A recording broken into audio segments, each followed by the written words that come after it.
Really quick, a lot of the trails that we use, and a lot of you have asked us, where can I go to practice skiing or to practice skijoring?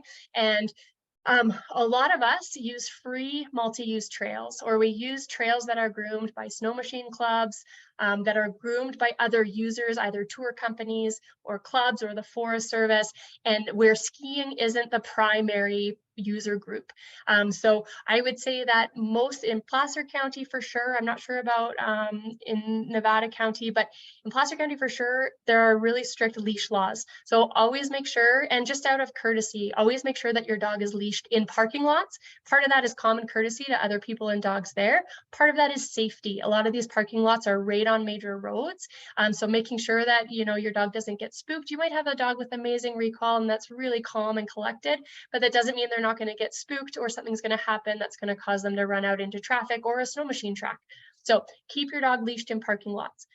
Because if you are using a multi-use trail, we always give right of way to snow machines. We are not the primary users. It's not their job to get out of our way. It's our job to get out of their way. And it's a lot easier for us to, you know, pull over with our dog and let other user groups pass than it is for them to get out of our way sometimes. The last thing is pick up your dog's poop, please. All it takes is a couple bad seeds of leaving poo everywhere for us to get in the bad books of these other clubs and the people who are grooming. So be really considerate of the trails. I know it's really easy to pick up your dog's poop, tie up your bag and leave it on the side of the trail to pick up later.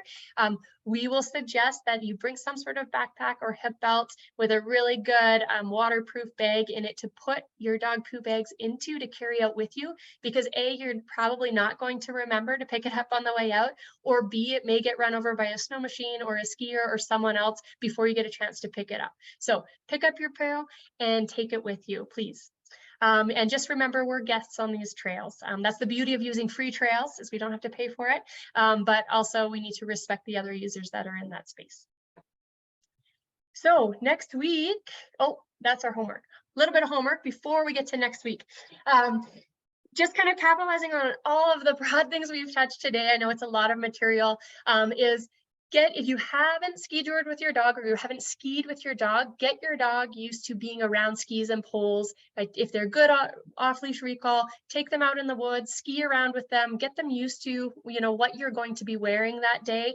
So that's not an additional thing to flood them on the trail session day. The other thing is think about the dog you have in front of you. And a piece that a really kind of fun kind of exercise to do is think about what your dog does in their time off. If they're allowed to do anything in the world in your backyard, what do they do? Are they running around in circles and being active and want to play with you? Or are they sitting in the corner watching the grass blow in the wind? Because that might give you some indication of what kind of drive they're going to have on the trail. So setting yourself, both of you, up for success, think about your physical fitness and what you're going to be able to contribute on the trail, but also your dog's personality and their behaviors and how that might translate, and what sort of power do they have that you can harness. Is the power you're harnessing a buddy that's going to ski loosely on leash kind of beside you, or are they one that's going to zoom you down the trail? So understanding your dog and thinking about their behaviors and how that might translate into skijoring. Start integrating G and ha, whoa, let's go into your daily walks, into your daily routine. See how they respond to them. Do they pick it up quickly? Do they ignore you? Are there other things you need to work on with your communication before you can even implement commands?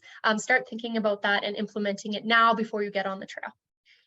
If you're interested in those kind of attention and box or clicker games, Power Up Your Yes. It's a very powerful tool to use on the trail and a fun way to build bonding with your dog.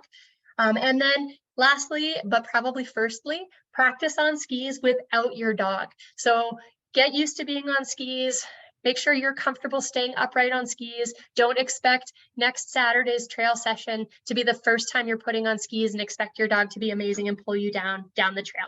At least try to get on skis for, you know, even half an hour, 20 minutes. You know what it feels like. You can stay upright on a downhill. Those sorts of things will just like put you leagues ahead of you learning to ski at the same time your dog is trying to learn how to skijor.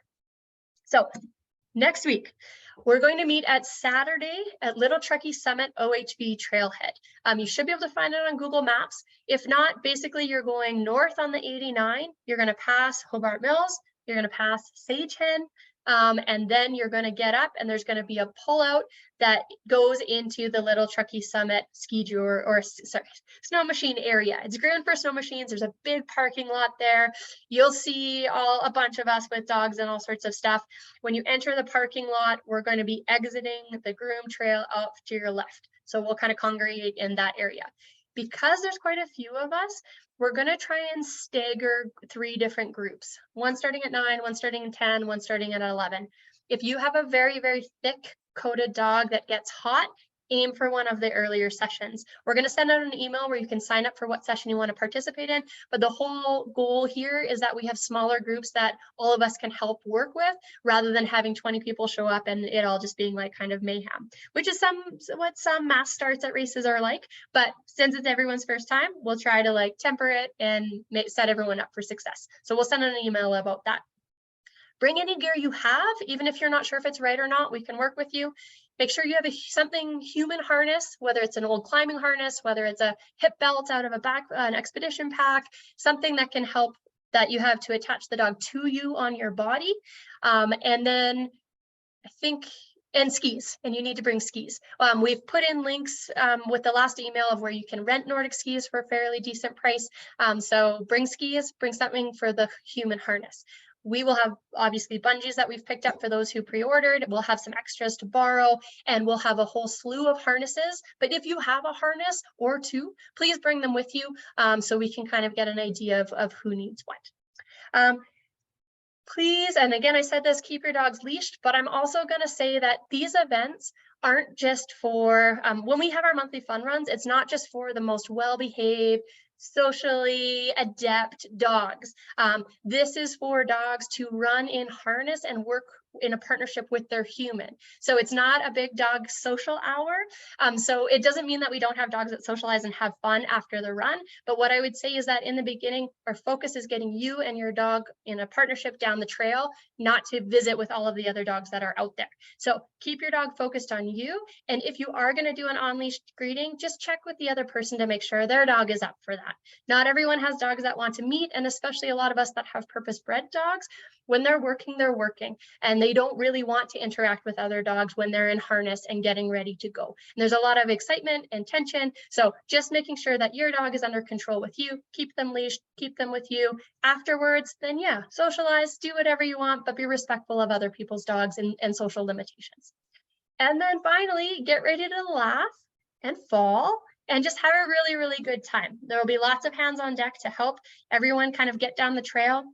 We're going to do short runs. We're going to do fun runs. There's going to be a whole variety of skill levels out there of dogs and humans, and we will definitely try to help you out with that. So before we go to the open up for questions, I'm going to show you one more clip of one of our last fun runs last year, so you can get an idea of all sorts of skill levels and what it kind of looks like as we get down the trail.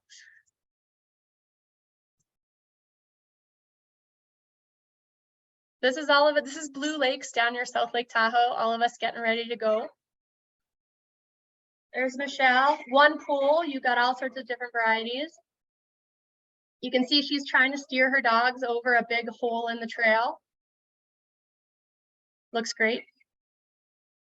There's me with one of my yearlings. This was her very first time skijoring. Very excited. Jen and Michael with their older, well-experienced dogs and well-experienced skiers. Don't mind me wiping out, as per usual. You will see that if you hang out with us enough times. That's kind of what I do. That's why I'm on a sled most of the time and not skis. And yeah, with that, we will close that up and we will go to questions.